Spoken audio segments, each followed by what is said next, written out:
Okay, I think most people are in. I have just returned from a teaching tour of Korea. You have a really interesting life as a Buddhist monk in today's world. You get to do things which many of you would never ever get to do.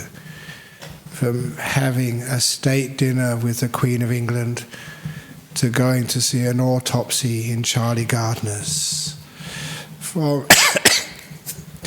From having breakfast with the President of Sri Lanka to working on the building site, getting filthy with concrete, and touring around all of these amazing Buddhist temples throughout the world and getting to know all of our great culture of Buddhism, the different traditions.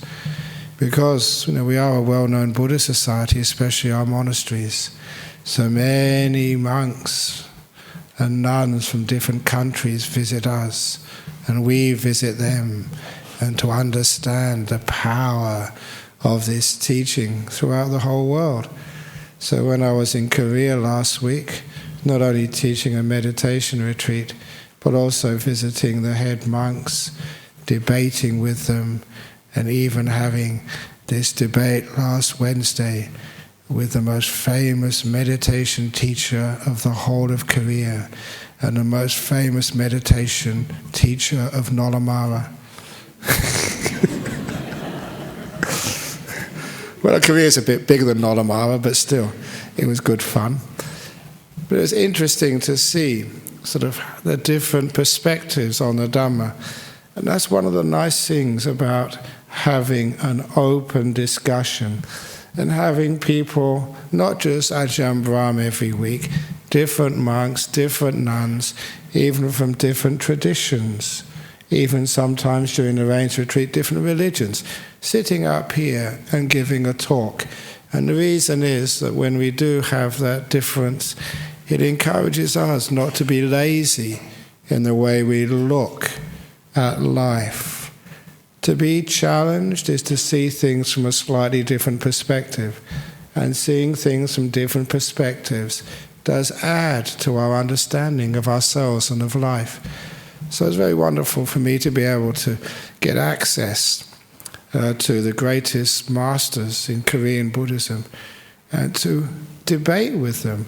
And it's wonderful, you don't always have to agree with everybody in Buddhism, to argue, to debate, because I like arguing and being argued with. Because in those arguments, as long as it's done with mutual respect, you can push people to deeper understandings of themselves and of the truth. So it's a wonderful thing to be able to do that with all these great monks in Korea. But one of the things which I did learn is that sometimes as a Buddhist we can be so intellectual, in the sense that much of the Zen Buddhism of Korea starts off with an ultimate truth and just tries to work backwards, rather than in the tradition I grew up with. We start from your real life, from the difficulties, the troubles, the laughter and the pain of our existence, and from here just work to an ultimate truth.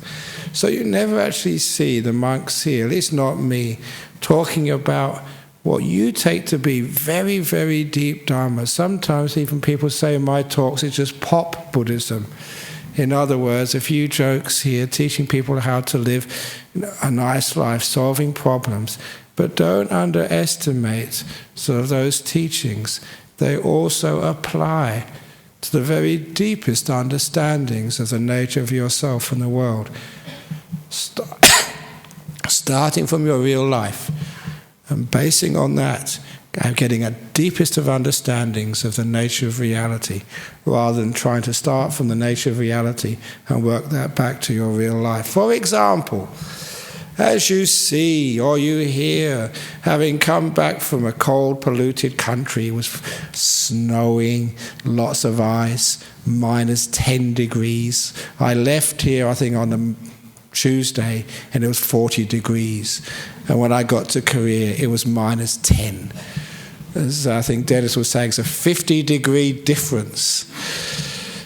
So I got a little bit of a sore throat. But, however, whenever I understood Buddhism, how I was trained, how I was taught, was saying sickness is just what happens in life. Sickness you have no choice over. But suffering, that's optional. In other words, how you deal with the difficulties and problems of life, you have a choice. Getting a cold, losing a loved one, losing your job. These are just things which happen. Having accidents in cars or bicycles, these are things which happen in life. You have no choice about that. However, the way we react to those incidents in life, that's what we've got full choice over. Knowing that much, again, solves a lot of our problems in life. Instead of complaining, why did it happen to me? It's not fair. What did I do to have a sore throat? Did I say something wrong to the chief meditation master of Korea and he put a curse on my throat so I couldn't speak again properly? Of course not. This is just what happens. And this is how we understand the Buddhist law of karma. What happens to you is part of life. But the way we deal with it is the law of karma. How do you deal with the hand which life deals you? And this was a wonderful opening for me as a young man to see it doesn't matter what you have to deal with in life, it's how you deal with it. Makes you successful, happy, peaceful, enlightened, or whatever. So, something bad happens to you in life, what are you going to do about that? If I have a sore throat, it's wonderful, because I'm going to use this to get as much sympathy out of you as I possibly can. Because this evening I've got to go back to teach a retreat at Jhana Grove, so I'm going to ask you when we finish, please not so many questions. Whenever I get sick, I exploit it. I try and leverage it to the max to get what I really want out of life. So whatever happens, whatever you happens in life, please make use of it. If you do get sick, woohoo, I can take a day off work and I can lay in bed and be cared for. What a wonderful thing that is. If you are sick, I've mentioned many times the benefits of when you are sick. When you are sick, you give the opportunity for other people to look after you and to take care of you. That's why that when many people become sick, or remember this one monk, he once told me this story years ago, and this is where I understand about what a great gift it is for others when you're sick. So being sick is your gift to the people who love you. Because this guy, he was a monk, he was a tough guy, but when he went home to visit his mother in Chicago, that was as cold as Korea, he slipped on the ice and broke his leg.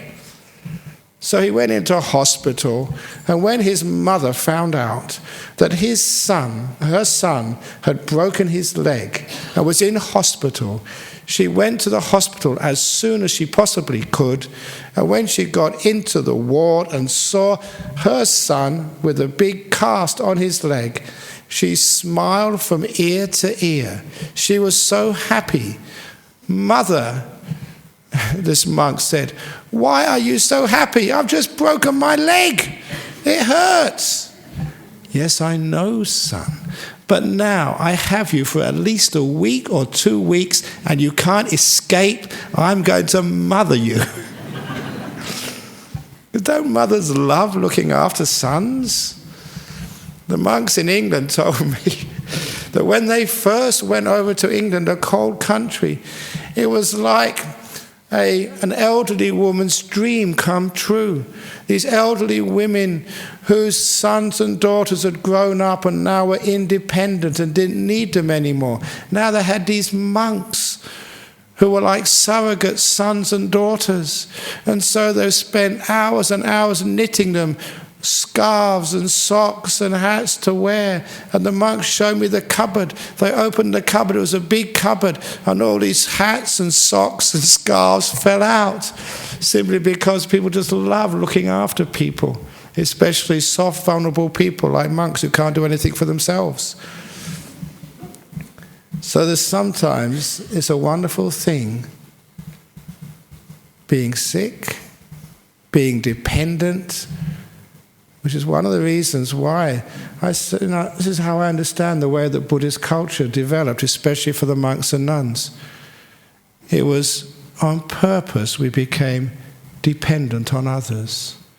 Even though we could very easily become self-sufficient, our monasteries have enough land and water, we could grow our own vegetables.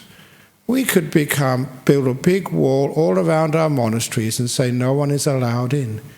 It would be very easy to be self-sufficient, but if ever you become self-sufficient, you will become lonely. You'll be saying, I don't need anybody else. I can totally look after myself. And that was not the message that spirituality or religion was meant to convey. So even though the monks and nuns who come and sit here and give talks are more than competent to look after ourselves, we deliberately become dependent. We deliberately make sure we are not self-sufficient, because we are saying, I need you. Come and love me, and then I can love you back. So that is a very important part of life. If you ever, in any relationship, in a family or whatever, if you think you can look after yourself, maybe you can, but you'll get terribly lonely. So if somebody can do something for you, if you can do it better, don't worry about it. Let them do it. If they can cook you breakfast, but you can cook it much better, no, let them do it. You be dependent upon others, and then you know the secret of relationships. Needing and being needed. So that's one of the reasons why sickness is a wonderful occasion when you can tell the people who love you, I need you. I need you to look after me. Please come and help. And it's a wonderful thing to help others. You get so much more joy looking after a sick person, just like that mother looking after a sick monk. She loved doing that. It was a dream come true for her. As it sometimes is for you. If you've got a friend who's sick, just to go and see them, look after them, bring them a cake, bring them a sausage, I don't know what they eat, bring them something special that brings joy to their heart, but it brings more joy to your heart. Helping somebody. So even something like sickness is a wonderful benefit. So instead of just saying, oh, I'm going to suffer, no, I'm going to exploit it. Whatever happens in life, I'm going to exploit it to grow compassion, peace, love, community, harmony, as best I possibly can. And that also happens when you go deeper into this Buddhism. Whatever happens in life, you find you can actually make use of it. So all the sufferings and difficulties each one of us have, when we have a relationship which turns sour, what do we do with that? Yes, wonderful. I'm now going to learn from this. We call that in Buddhism growing pain. Or as one person taught me when I went to a big business seminar, he said we never call it failure. We call it forward failing. Just that word, forward failing. A relationship which doesn't work is forward failing. A business venture which is not successful, forward failing. Now, an idea which doesn't quite work out, forward failing, which means that whatever you experience in life has a purpose. you make use of it, you exploit it for wisdom, for growth, for learning, for compassion, for understanding. You exploit it, and it is really growing pain. You grow from it. Just that amount of insight solves a lot of problems in life. Because how much time when we have a problem, we just end up complaining about it. Oh, why did this happen to me? It's happened to me again. Why is it always me? Why is it always me who has to give the talk on a Friday night? What about these other two monks? Or why is it always me who has to go over to Korea and to Hong Kong? Or why is it always me who has to do these things? You can think like that, but I think, no, hooray, it's me who gets sick today. Yes. It's me who can go to Korea. Yes. It's me who can give the talk tonight. Yes. So whatever you think, you add that positivity, not fault-finding, but this wonderful appreciation of the interesting twists and turns in your life, which is sometimes pleasant, sometimes unpleasant, but invariably really interesting. Challenging, growing, learning. And if you look at life that way, you find out that it's not suffering anymore. The classic story I haven't told for a long time is the time when, as a young monk, this is how I learned what enlightenment means. Okay, simple stories, not highfalutin philosophy, simple stories which you adapt, and my goodness, they go so deep. They work on all levels of reality. And that was the story when Ajahn Chah, my teacher, was building his hall. We're always doing building in monasteries. The reason is because we're always expanding, we always need new facilities. So, you guys, you have your kids and that's it. I keep on having kids. More nuns, more monks, more novices, so more of you guys. So it's always expanding our house. So he was building his hall. When he finished the hall, there was all this huge amount of earth left over because he built it on a bit of a hill in Wat Pah Pong. And he asked all the monks from the neighboring monasteries, including me, to come and help move this earth. And there was a huge amount of it. So we had to move this in wheelbarrows. So we'd eat one meal a day, which was usually finished about 9:30, and it was a very, very basic meal with hardly any nutrition at all.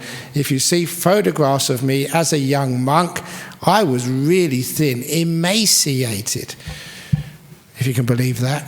I'm making up for it now. It's just balancing my early life as a monk. But one simple meal a day from about 9:30 in the morning until about 10 o'clock at night, we were shoveling earth putting in wheelbarrows and moving it to where Ajahn Chah wanted it to be put. It took 3 days of hard work.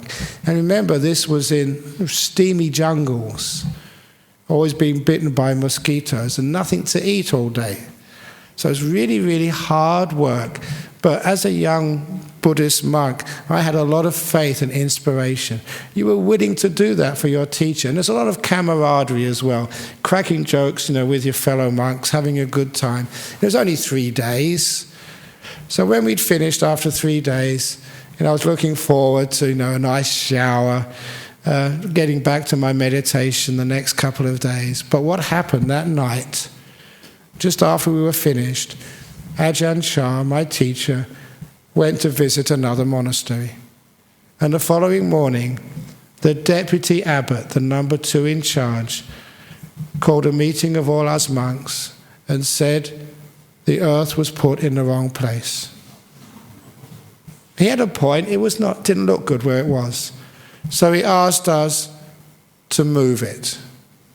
Now, these senior monks, they never pushed the wheelbarrows. They just sat around talking to people all day. Monks like me had to do all the hard work.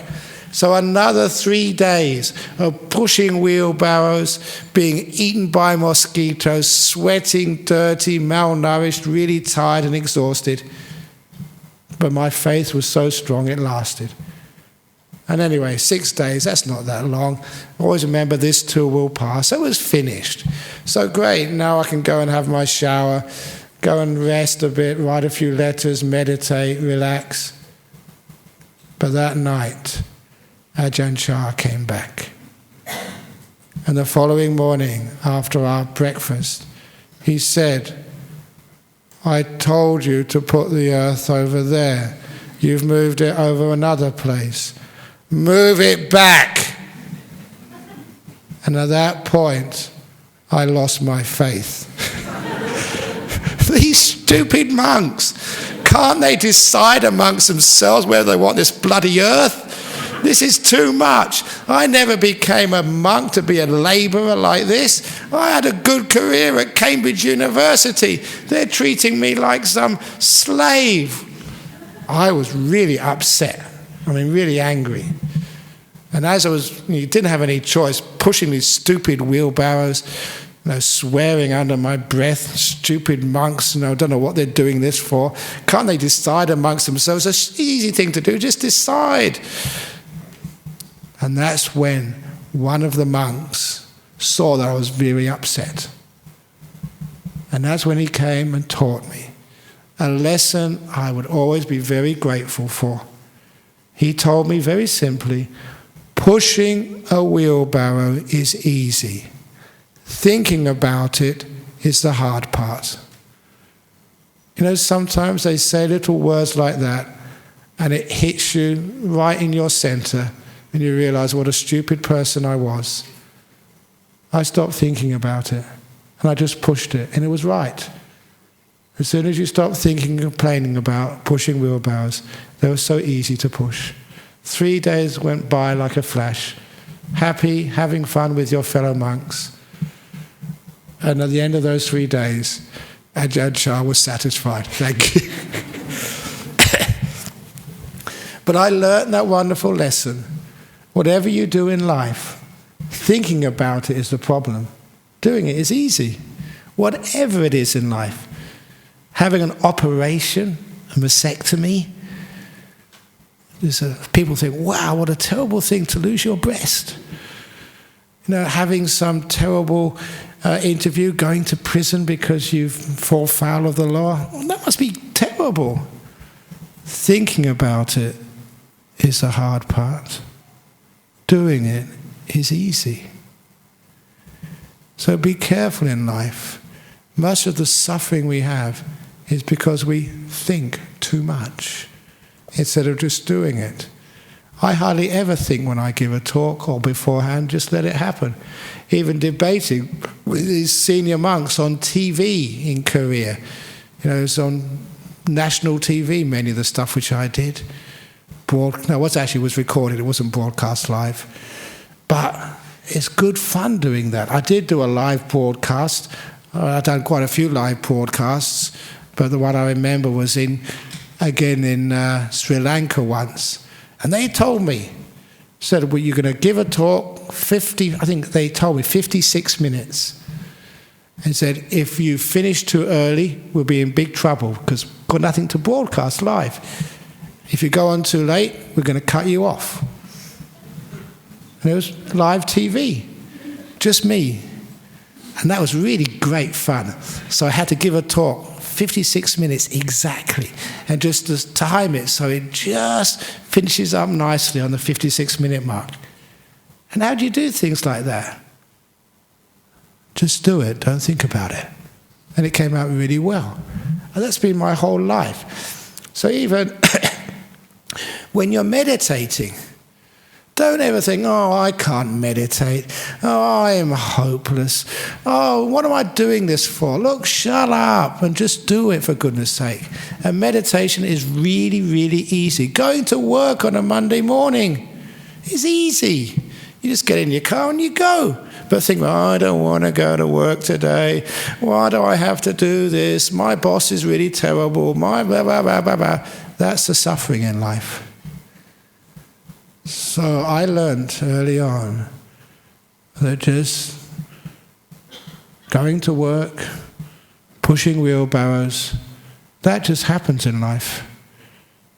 But complaining is optional. You don't have to do that.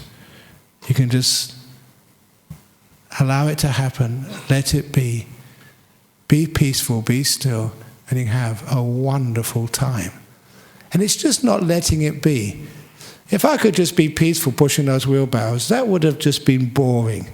Don't just push the wheelbarrows.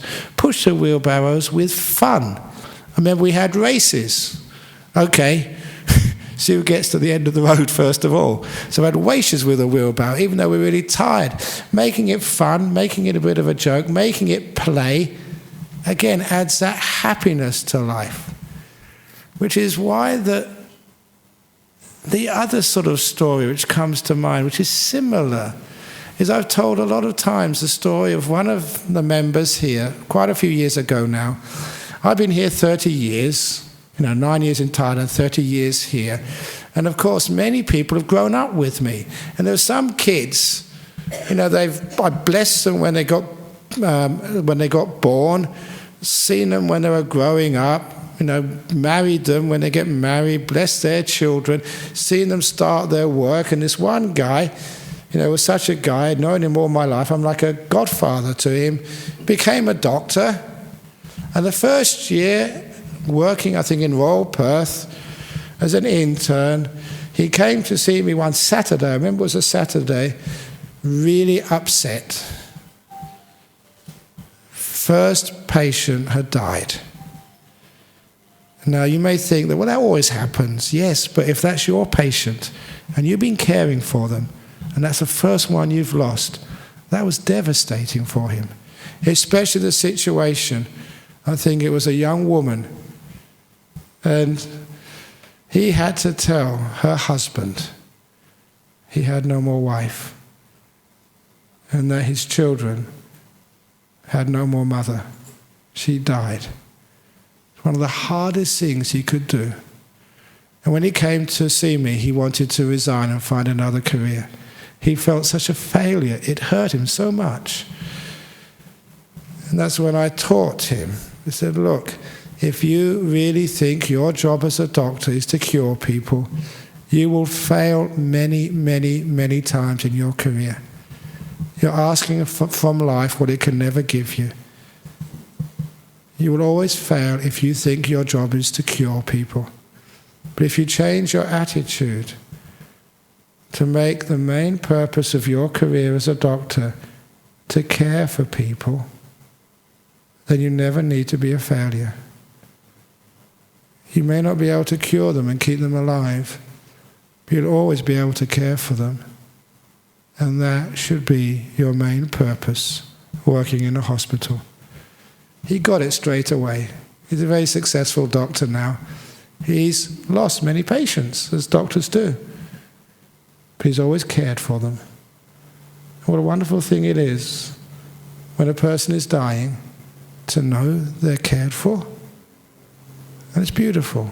And also, I make this point that too often in modern medicine, when it comes close to the end of a person's life, curing becomes so important, we forget that we should be caring. We have all these really unpleasant interventions because we think keeping them alive is the most important thing. It is not. Caring for them is the most important thing. If you keep that the top priority, let's care for the person, then you'll find that death is far more pleasant. And also, if you care, you'll have much more success curing people. I know that from my psychology. If you are caring, more people recover. You know that from yourself. Because we don't make care important enough, too many people get sick and die. So just saying that, it was a win-win situation. It meant this young man would never feel a failure. He'd become a really wonderful doctor in the full sense of the term of being a carer. and he would have far more success healing people's sicknesses. But you take that from ordinary life into, say, your relationship. Is your job as a married person to cure your partner? In other words, to get rid of all their faults and their sicknesses, especially their mental sicknesses, and make them into this perfect partner? Is that your job? If you try and cure your partner and make them better, you are going to wreck your relationship. You know what it's like when someone's always trying to change you? But instead, if your job is to care for your partner, not cure them, care for them, then they change. And also they realize they're being cared for by somebody. That's the glue of a relationship. That's what's really important. So don't try and change your partner. Don't make changing your partner, making them better, your main priority. Caring for them is your main priority. And then they will change. So this is simple teachings. But then it comes yourself. How many people come here to cure themselves? Cure themselves of their addictions, cure themselves of their anger, cure themselves of their stupidity. Even sometimes people do come here because they do have cancers, depressions, addictions to alcohol or drugs. They come here because it's well known that meditation and good teachings of Buddhism can actually help. And they do come here to cure. But this is not what we're here for. I've never tried and cure any of you. Which is why when people come and tell me all the stupid things they've done, I always say afterwards, very good. When I went to Korea, I learned one word, only one word in Korean. Juwayo. Juwayo. You know what that means? Very good, exactly. I don't know if there's any Korean speakers here, but that's what it means, juwayo, very good. So I've learned very good in so many different languages. I've never learned yet very bad. I don't know what that word means, even in English. So by doing that, I am caring for people, not trying to cure them. And that's what I do, and I ask you to do. That's why you like coming here. You're accepted. Just I remember this years and years ago, go and give a talk in, they keep on changing the name of the hospital over in Maylands by the river. It used to be Mercy Hospital or whatever, but I gave a talk there once, and this elderly gay man came up to me. He said, I really liked your talk, but that's when he said to me that religion has been so cruel to the gays. And he said that with such emotion. You know, sometimes people say something to you and it just goes again right inside of you. And you could feel his hurt. And that was really deep pain he was expressing. As a gay man throughout his whole life who wanted a spirituality, wanted a religion which could give him meaning in life, but always felt rejected. Not even more than rejected. Diminished, put down, made to feel he didn't belong. And so when I heard that, I just made a point of actually going out of my way to support the gay community. Not to cure anybody, to care. Any religion, any person which says, I'm going to cure you, it's unnatural. They say that to me, you know. I'm not gay, I'm celibate. And people say, that's unnatural. It's unnatural not to have sex. So they'll try and cure me. No, stop it. It's okay. Celibate rights. I made that sort of suggestion. The next gay and lesbian Mardi Gras, I want a float for the monks and nuns for celibate rights. Celibacy rocks. It is natural. It's your choice. You have a good time. So too often when something goes wrong in life, we want to cure it. No, care for it instead. What about you? Are you still trying to cure yourself? All your bad habits, all the terrible things you've done in your life, all those rotten mind states. Are you trying to cure yourself of depression, anger, ill will? And cure yourself of not being able to have a relationship with a person that always goes wrong? Are you really trying to cure yourself? If you are, you've come to the wrong place. You're not going to get cured here. You're going to get cared for. Whoever you are, whatever you've done, you're welcome. You're accepted, you're loved, you're appreciated. You are respected for who you are, and you don't need to change. That was a huge insight for me to know, you mean I can just be myself? You mean I can keep on telling my stupid jokes? You mean I can still... Yes, of course you can. What a wonderful religion that is, which accepts you for who you are and you don't need to change because you're cared for. You know what happens when you get that message inside of you? You realize caring for yourself is more important than curing yourself. At long last, you know the path to enlightenment. We're always trying to change things instead of making peace with things, caring for things. We're always trying to be someone else rather than respecting who we are. We're always trying going somewhere else rather than appreciating where we've arrived, right here. So from a simple teaching, care, not cure, we come to learning the secret of peace and freedom, caring for where we are, caring for ourselves, caring for our situation, caring for things, rather than always trying to change them and cure them. And then you find you have some peace in life. And all this stuff you thought was so wrong, like being sick is wrong. Like being gay is wrong. Being a monk is wrong. What did I do that my son became a monk? Oh, it must be terrible.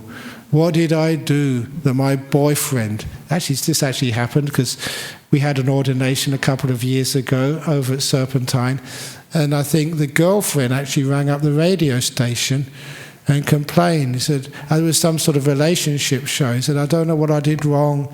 My boyfriend left me and became a monk. She felt so guilty about it. She made a mistake. It's a wonderful thing you did, whoever that lady was. So someone was listening to the radio and they told me about it, and I laughed my head off. I thought it was really, really funny. And I think the radio host gave her sympathy. Oh, never mind. Next time, do this, do that, do that. And then you won't lose your boyfriend to Ajahn Brahm again.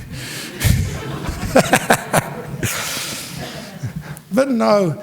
So when we learn how to care for people rather than curing them, when we care for life rather than trying to cure life, a weird thing happens. The very reason why I wanted to cure things, we thought getting people healthy, then everything will be okay. Getting yourself fixed up, then everything will be okay.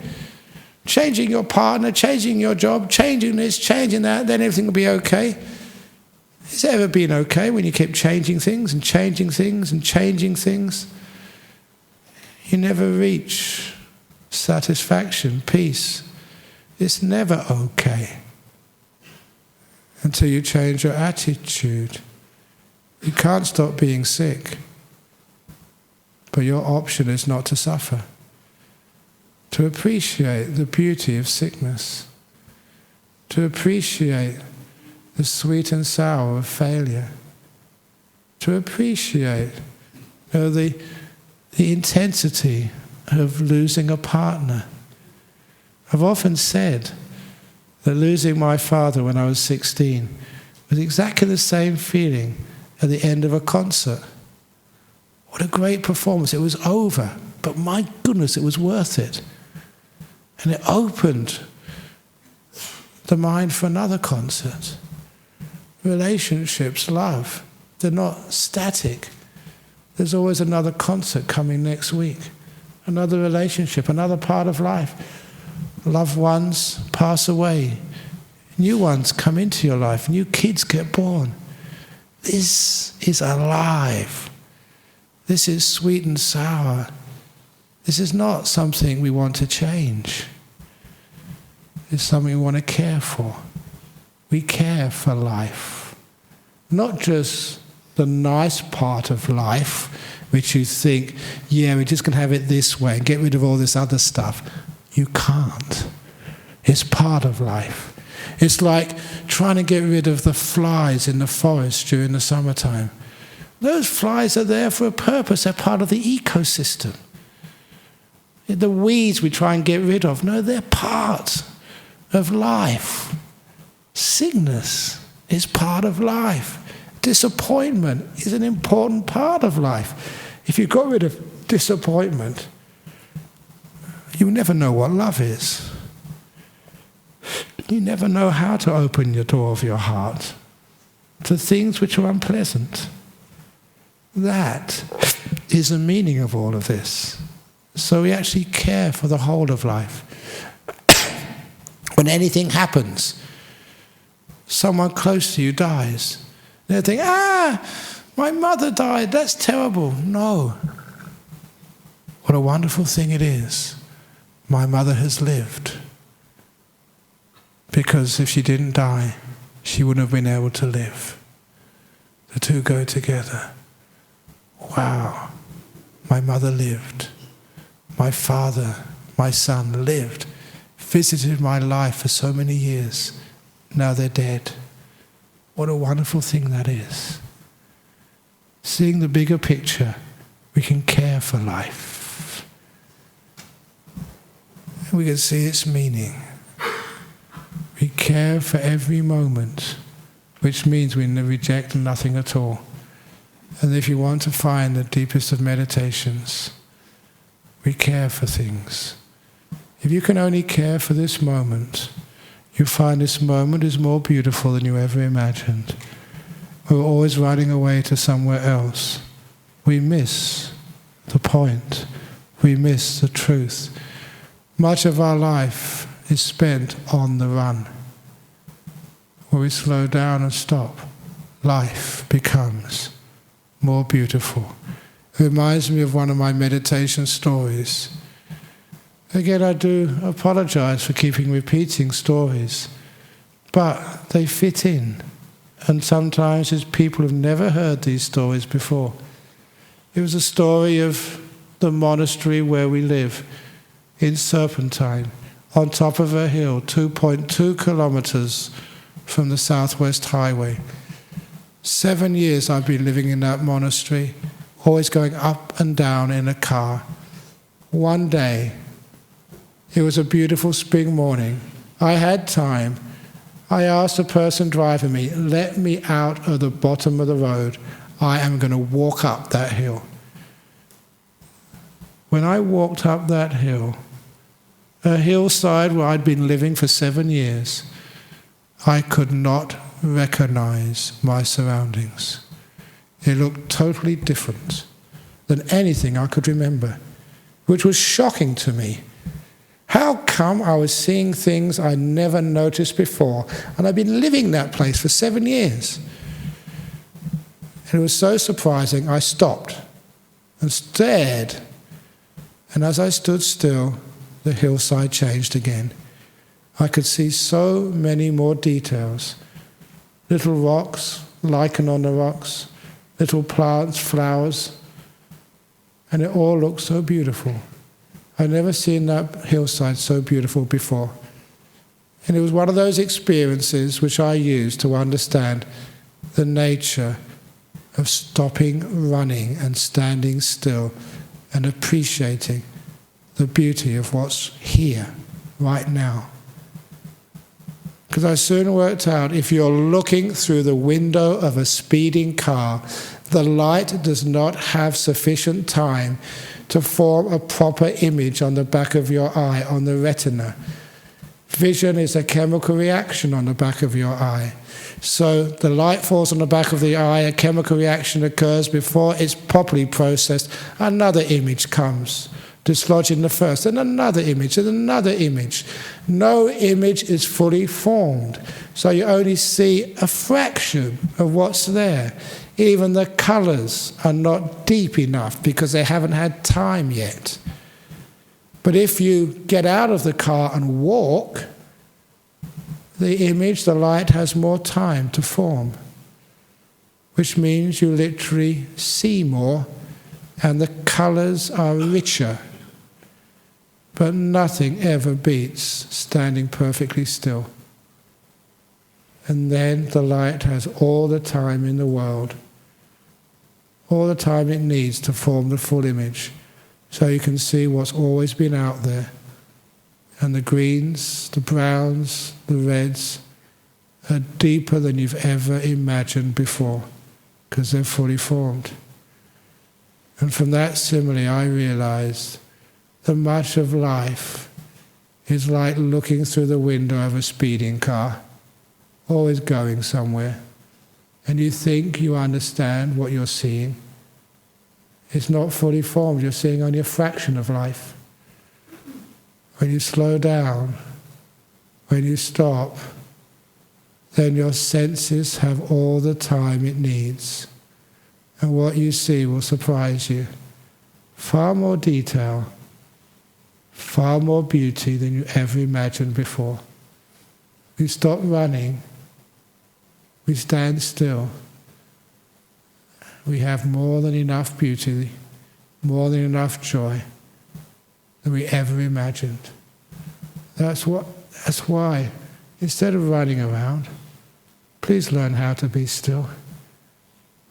Care for this moment, and you find you don't need to cure it at all. It surprises you how much joy, how much happiness, how much peace, how much enlightenment there is right in this very moment. If you can just stay long enough with it to uncover its true nature. So understanding this, from caring for something, not curing it, not trying to change it, from caring, we're with life. And by being with life, by being with ourselves, not trying to change too much, we find peace, incredible beauty where we never expected it. We didn't think we were that beautiful, but you are. We never thought life could be so happy, but it is. When we care for it, when we become still, when we find peace and find our fulfillment. Simple teachings take you all the way to the end of the spiritual life. To open the door of your heart to this moment, to life, is to make peace with life and to find more love than you could ever imagine. So that is a beautiful path, taking you from ordinary life to the ultimate reality in a way that everyone can understand, rather than starting from ultimate reality, trying to work backwards. Ultimate reality is peace, is stillness, is love, is beauty, as you all know. But how do we get there? Now you know. So that's why I really encourage lots and lots of people in Korea and lots of media interviews, simply because it's a path. Fun at the beginning, fun at the middle, fun at the end. What a wonderful path. Thank you all for listening.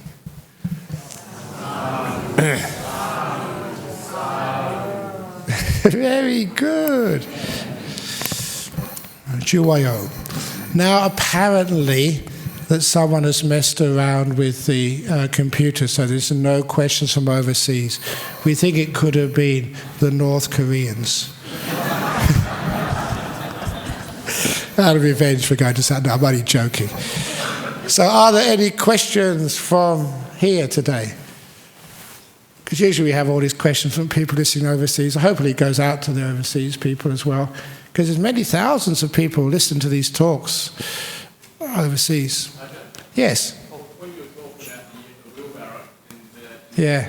not thinking about it, what suggestions do you have for not thinking? Not think about it. It's really about not complaining about it, not worrying about it. So having joy, having fun. Whatever you have to do in life, if you make it fun, you can't be afraid. You can't have fear and joy at the same time. So a lot of times when they told me that one of the scariest things you could ever do is to give public talks. And, of course, you look at me, I've been doing these public talks, I'm never afraid. You know why? Because I'm having fun with you. You know, just like cracking a few jokes, telling funny stories sometimes. Just like talking to someone in a pub. And it's not a pub, it's Nolamara Buddhist Centre. So this is actually how you can have fun. Put fun in whatever you're doing, enjoying it, and you don't have any fear, and you're not complaining anymore. So even going to the dentist, people keep saying going to the dentist is really, really just scary. You don't like doing it, it's very unpleasant. But I have fun when I go to the dentist. I can just sit there and people can ask me questions. Aha, I can't answer them anymore. I've got all this stuff in my mouth. So that's very nice. Well, what else is it? Look, I am, you know, Conrad, I'm just well known now. I was in Singapore just last night and just on the way over to Korea. There's about 1,800, 2,000 people come to listen to the talks. They all queue up because they want a photograph with me. A photograph with an ugly English monk. And I'm 61 years old now. I'm not some sort of movie star. I'm not some hot sex object. So why do people want a photograph with me? So after a while you get, you know, after a while you can get sort of really upset about things. God, how many hours? It takes an hour or 2 hours to take photographs. People queuing up. Click, click, click. And with these little cameras they use these days, you know, the mobile phones, half of you guys don't know how to use the things. So I said, "No, wait a minute. And then so I'm there just smiling as they try and figure out how to use these things. So what can you do? You can either think about it and cause yourself a lot of suffering, or you can just smile and enjoy and have fun. People are enjoying themselves. So you make faces.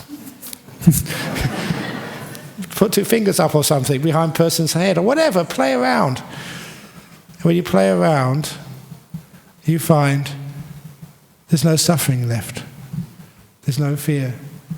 So that's why when we had doing these wheelbarrows, we would just mess around, have races, or whatever, until the senior monks called us and said, "Stop it. Okay, they're gone now, come on. You beat me last time." So play. I know you work in town planning, so play in the office. Plan something the wrong way around or something. Crack joke, I don't know what you do. Actually, I think that, did you plan that sort of, what's it called, that entertainment centre, that new building with all the funny angles on it? Was that a joke? If it was, it's very funny. Well done.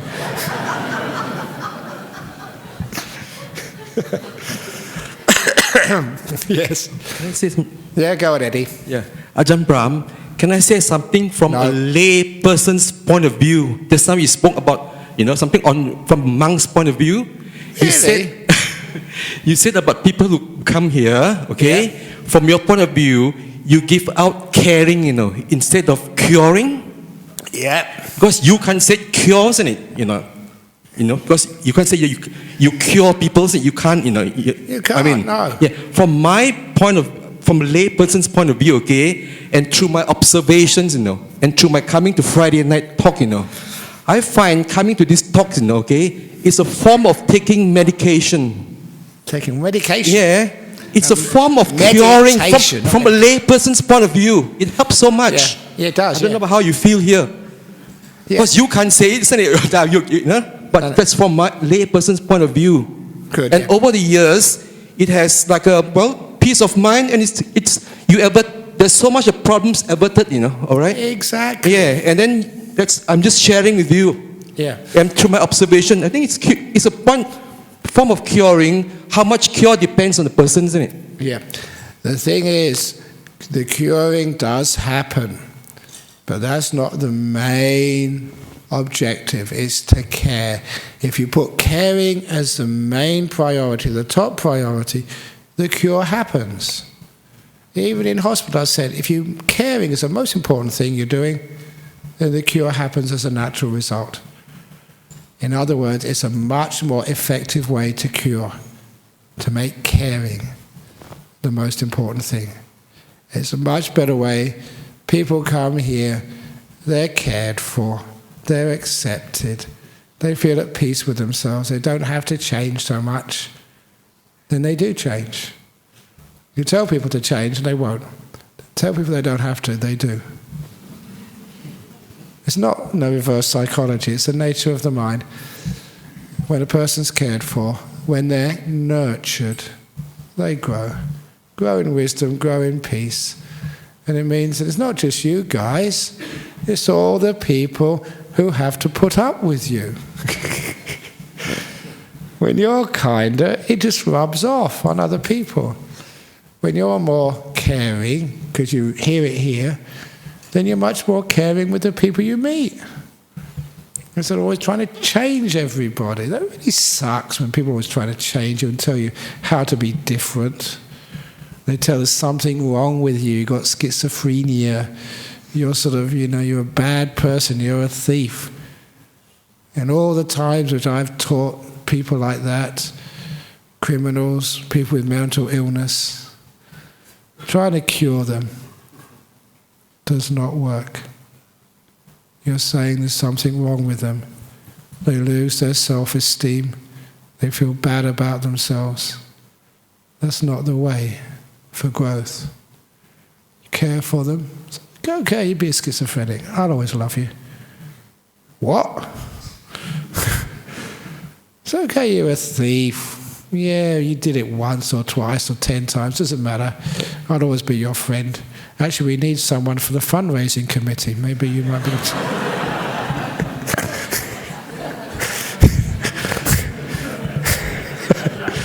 Yeah, we are actually looking for committee members. Yes, go on. Go on. Hang on. Okay. We got the microphone, yeah. Better? Go on. Thank you. It's a well-known fact that in, say, the children's hospitals, they have, some of the doctors wearing clown gear, and as a way of making the kids feel great, Yeah. So, do you think it's likely in the short term that we'll have maybe a minister for humour for right across the board? We've got a couple of them in our government, haven't we? I couldn't resist that one. So. But I know what you're talking about. It's a really, really good idea.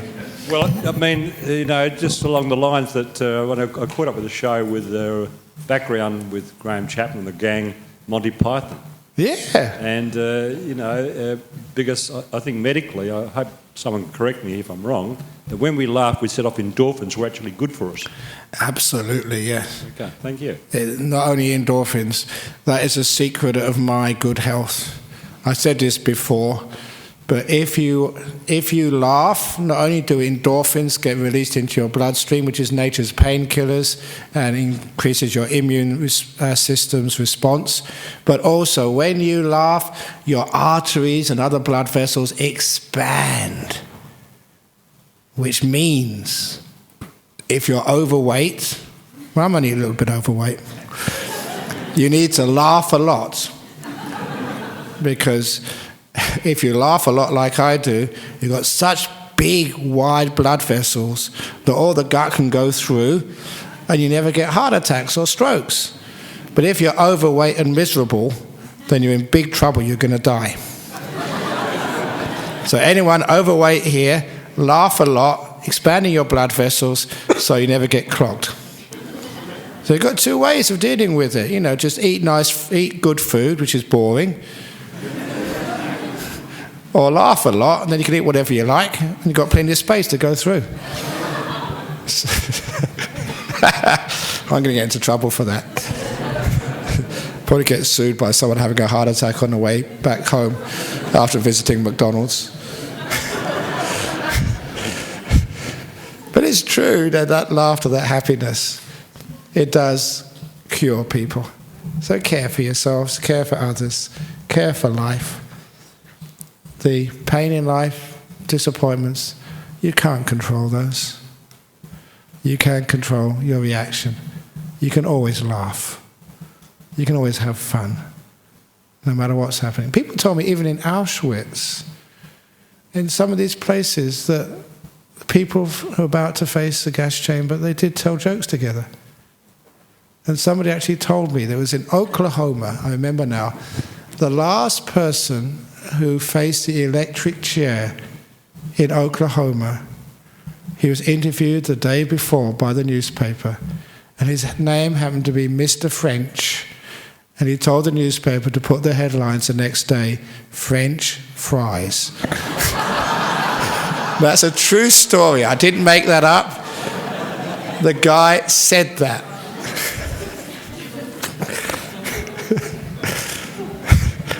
So even someone about to die can crack a joke. That's my sort of guy. Okay, look, thank you for listening today. So hopefully you enjoyed it, and not just for fun, also got something useful out today. So now we can pay respects to Buddha, Dhamma, Sangha, and then we can all go.